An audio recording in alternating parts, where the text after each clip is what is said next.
Come with me on a solo trip to explore the hidden truths of Arizona, one of so-called America's best kept ancient secrets. I landed in Phoenix Sky Harbor International because landing anywhere near the Grand Canyon costs hundreds of dollars more. And I'm sure it's done that way by design. My first stop was the Phoenix Art Museum, and I was overwhelmed by the number of European faces, so I asked a staff member where all the indigenous original faces were, and he was kind enough to give me a quick tour while leading me in the right direction. I was relieved and blissful after he showed me the way to diversity. I stayed in a different location for each night of my stay because the Grand Canyon is 3.5 hours away from Phoenix, so I explored everything in between.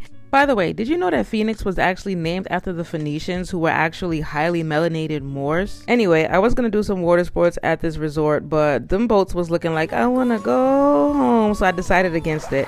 The next day I checked out and headed to Sedona, which was about a 2.5 hour drive from where I was staying. The drive was absolutely worth it. I enjoyed every minute of the scenery. And once I arrived in Sedona, I began my hike. It was the best hike ever, and I found a comfortable spot, parked my behind, and I meditated. If you want to learn more about the Sedona vortex, I suggest you watch my post before this one. It was such a powerful experience. I really had the audacity to wear all white. Needless to say, none of that shit is white anymore, but it's cool. It did the job. My next stay was this really cute guest house in Sedona. I really enjoyed being able to cook and sip on some wine and just enjoy my me time. I rose at the crack ass of dawn just to be able to watch the sunrise from the jacuzzi, and it was worth it. Sedona, it was real, but it's time to go again. I got on the road to head to the Grand Canyon. This drive answered a lot of questions for me because I'm just like, wow, they really want us to believe that all of this stuff happened naturally. It doesn't take a rocket scientist to be able to tell that these are all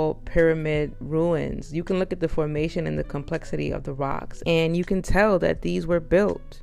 I found it real interesting that G.E. Kincaid was not on this board. He was the explorer that found ancient Kemetic and Moorish artifacts in the Grand Canyon that the Smithsonian later covered up. But we'll talk more about that in the Grand Canyon post that I got coming up. Stay tuned for that. I look happy, but I was literally freezing because it started snowing in the Grand Canyon. And as soon as I saw this crow, I knew he was an ancient spirit. I could feel his energy. The scenery on the way back to Phoenix from the Grand Canyon was absolutely breathtaking. And I don't know who did this artwork, but this was dope. And what made it 10 times better was that there were brown faces, so I was elated to see that. Also, this message is heard loud and clear.